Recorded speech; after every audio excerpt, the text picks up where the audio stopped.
Further probes and updates on Malaysia Anti-Corruption Commission's investigation into a government-linked company called Pembinaan PFI Sdn Bhd should be made public. The Centre to Combat Corruption and Cronyism Chairman, Professor Dr. Edmund Terence Gomez, said it is about time these updates were given since MACC began their investigations into the company 4 years ago. We have a policy abused by the government. Who paid for it? EPF. EPF is not supposed to pay for it because the policy is PFI, Private Finance Initiative, which means private sector must pay. So why did EPF give this money? And then EPF gives this money to a very dubious GLC, which has got no employees, 25 billion ringgit given by EPF to a dubious GLC, which then distributes contracts without any knowledge, any public knowledge. And this is not PFI. PFI means private sector pays, but this one is part of the procurement process, and they dish out contracts.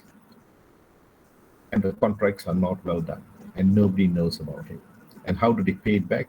They abuse the Federal Lands Commission, which owns all the lands, which gives them land as collateral. And the Federal Lands Commissioner must pay them, Pembinaan PFI, a rental for their own land. Complete abuse of government resources. Terence explained how the PFI projects were implemented through off-budget government loans and awarded without open tenders to companies that did not cover any costs on their own. Now, the way that Pembinaan PFI works is it's off-budget. Off-budget means it's not in Parliament and nobody knows really what is happening. This means ministers can commission projects, use the Pembinaan PFI money to give out the projects which gets implemented very quickly. It's a very good way for ministers to get things done quickly.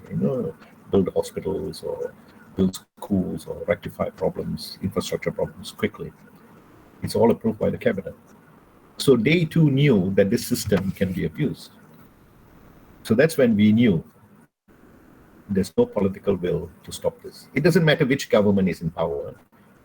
It doesn't matter because this is a system they can abuse to get things done quickly, outside the radar screen, no public scrutiny.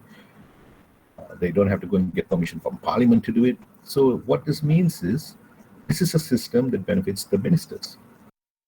Pembinaan PFI Sdn Bhd is a GLC that was reportedly created to implement private finance initiatives.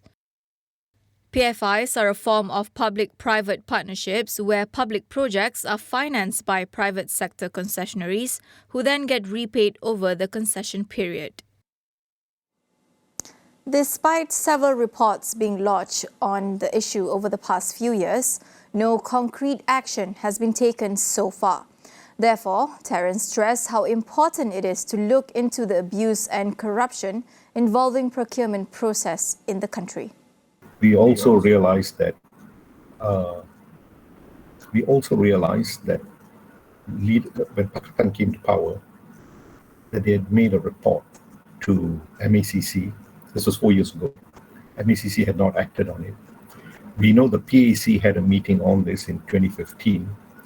Day 2, nothing happened from the report from PAC. So reports kept coming out. Edge reported on it. PAC did an investigation and said we must look into this. Ong Kian Ming, who was the Deputy Minister of Trade at the time, also made a report at MACC. Nothing came out of it. And we felt that something fundamentally wrong was going on here. This money was still continuing to be abused. That EPF money was still being abused. So we felt we needed to do a proper in-depth study to find out what exactly was going on. We must seize the opportunity to bring about all these reforms that we've been talking about, including transparency in the way projects are awarded, and to stop the OSA's use in the procurement process. Then we clean up the government. We clean up the government, and we also save a lot of scarce resources which we don't have from being wasted to give to as for practices of patronage, political patronage. So this is the time. This is the time to do all this. That is the time to seize the moment and go in and expose all these things and bring about the changes we want.